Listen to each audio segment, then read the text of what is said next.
شكرا السيد الرئيس. السيد الوزير، عن المؤشرات الأولى لإصلاح البيداغوجي الجديد الذي أطلقته وزارتكم نسائلكم.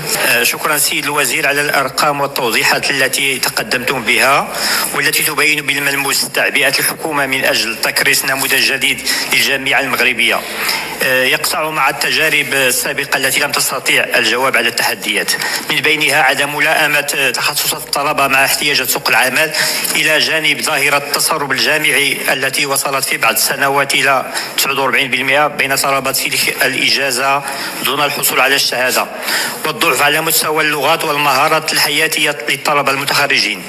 الجهد الحكومي المبذول يدعو للافتخار والاعتزاز، ونحن في فريق تجمع الوطني الأحرار نهنئ الحكومة على ما تحقق، خاصة على مستوى إحداث وحدة جديدة مبتكرة تهدف تمكين الطلبة من اكتساب المهارات والمعرفة اللازمة.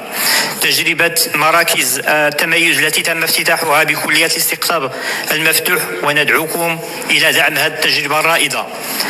كذلك ما تم إنجازه على مستوى تحسين معايير الانتقاء لولوج سلك الدكتوراه وضمان جودة البحث العلمي.